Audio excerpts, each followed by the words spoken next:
So 6, 4 continues with vectors, okay? The most important thing that we'll talk about is something called dot product. So you don't multiply vectors. Like I can't do what I do with addition and subtraction where you multiply the first term and the first term and the second term and the second term. With vectors, we do something that's called the dot product. So the dot product is doing the multiplication, but then adding the results at the end. So I would do the first term in U times the first term in V, and then the second term in U and the second term in V, and then add them together at the end. So the dot product is not a component form answer. It is a single answer or a scalar. So first times first plus second times second. You have to add them at the end. Again, you should get one number as your result of a dot product. So there's no such thing as multiplying vectors. This takes the place of it. And that little dot, it will look like a dot. Sometimes it looks like a skinny little dot, just like a multiplication, and sometimes it's like a bolder dot, depending on what you're looking at. They mean the same thing. Okay, there's no such thing as multiplying two vectors together. It would be dot product.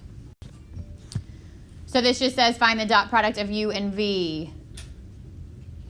A gives you U is 6, 1, and V is negative 2, 3. So the dot product is 6 times negative 2 plus 1 times 3. Super easy, except if you forget how to do it. Okay? So it should be one answer at the end. Don't forget to add them together.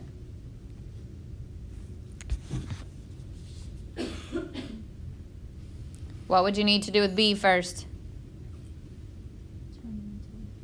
Go ahead, put it in component form. So 3i plus 4j would be 3, 4. Actually, and you don't have to do this, but you can. And then negative 2i, negative 3j. Negative 2, negative 3. So I'm going to multiply these two together, negative 6, and then add it to these two together, negative 12. God bless you.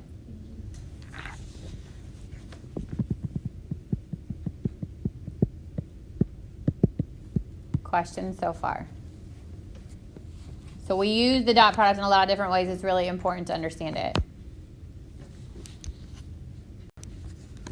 So these are the properties of dot product. So if you treated the dot product kind of like multiplication, because it kind of is, right? You're kind of multiplying two vectors together. Then multiplication is commutative, which means the order doesn't matter, right? I can do 3 times 4 or 4 times 3. The order there doesn't matter. Same thing is going to happen with the dot product. So I can multiply U times V or V times U and I get the same answer. The order does not matter.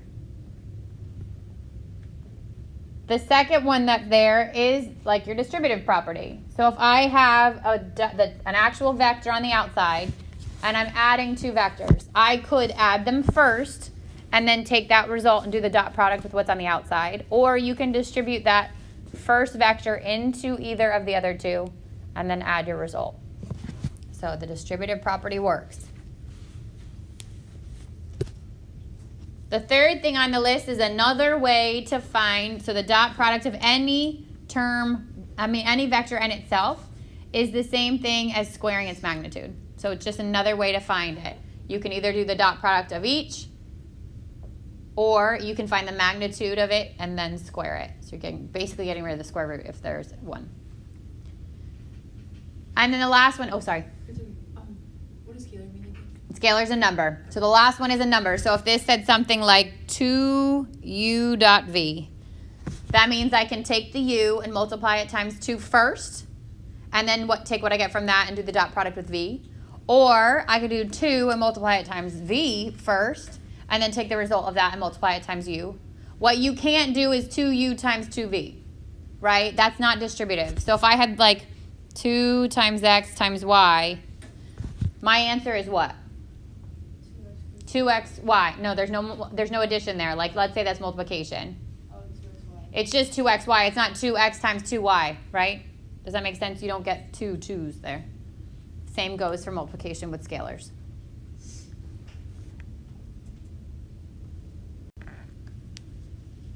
So I think yours is different. Yeah, change u on yours. It should say negative 5, 6. It got way too confusing when they were both 2's. So if you'll change u to negative 5, 6.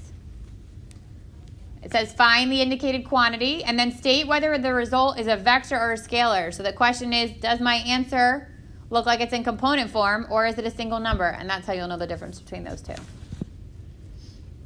So u dot u means I can take u and multiply it times itself. So negative 5, 6 times negative 5, 6. First times first would be 25. Second times second is 36. And that's 61. That's one way to do it. The other way, if you go back to the last slide, is to square its magnitude. I don't care which way you do it, okay? So the magnitude of u would be the square root of a squared plus b squared. And if I square that, I get 61. Either way, same answer. You choose how you want to do it.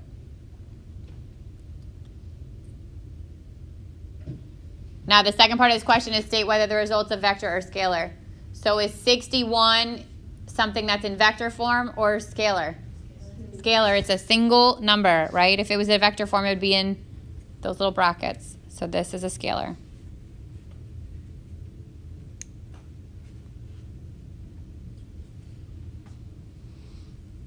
And then B, all hold the weight of multiplication. That is 3 times W times V times U. So what this is, this can be done in any order. I could do 3 times W and then take that, multiply it times V, then take that, multiply it times U. Or I can do W and V first and then take that and multiply it times 3. So the order here doesn't matter. My brain says do 3W first. How many of you would agree with me? All right, so let's do that. So 3W is 3 times 1 negative 2, which is 3 negative 6. That takes the place of this. Now I have the dot product of that and V. Negative 3, 4.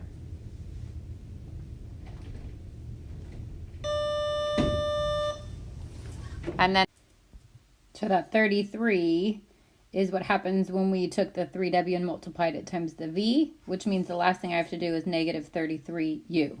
So negative 33 gets multiplied by U, which is negative 5, 6. So I do negative 33 times negative 5, positive 165, and then negative 33 times 66, 196. And this time our answer is 2 parts. This would be in component form, so this is a vector. All right, that's the first part of 6-4, which is the dot product.